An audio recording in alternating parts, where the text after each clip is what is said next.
भोयरे गावात दुहेरी हत्याकांड, शेतीच्या वादातून 2 व्यक्तींचा खून, तिसरा गंभीर जखमी। बार्शी तालुक्यातील भोयरे येथे शेतीच्या वादातील कारणावरून पुतण्याने घरातील तिघांवर धारदार शस्त्राने हल्ला केला। त्यात माय लेक ठार झाले आहेत, तर तिसरा गंभीर जखमी झाला असून त्याच्यावर उपचार सुरू आहे।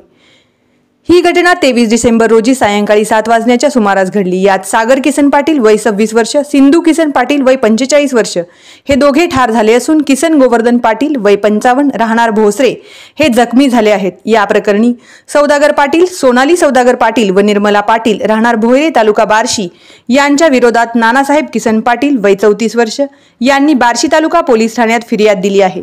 यातील सौदागर पाटील यास पोलिसांनी ताब्यात घेतले आहे। याबाबत अधिक माहिती अशी की आरोपींनी शेतीच्या बांधाच्या व पाऊलवाटेच्या कारणावरून बैलगाडी अडविली। किसन पाटील, सिंधू पाटील व सागर पाटील यांना शिवीगाळ, दमदाटी करीत लाथाबुक्क्याने मारहाण केली। तसेच आरोपीने सागर आणि सिंधू यांच्या पोटात चाकू खुपसून खून केला। तसेच त्यात चाकूने किसन यांच्या बरगडीत कमरेच्या खाली वार करून त्यांना गंभीर जखमी केले। तसेच फिर्यादी नानासाहेब पाटील यांच्या हाताच्या बोटालाही मार लागल्याचे फिर्यादीत म्हटले आहे। घटनेची माहिती मिळताच बार्शी तालुका पोलीस ठाण्याचे पथक घटनास्थळी दाखल झाले। या दुहेरी हत्याकांडामुळे भोयरे गावात तणाव निर्माण झाला आहे। गावकऱ्यांमध्ये भीतीचे वातावरण असून पोलिसांनी गावात शांतता राखण्यासाठी अतिरिक्त बंदोबस्त तैनात केला आहे।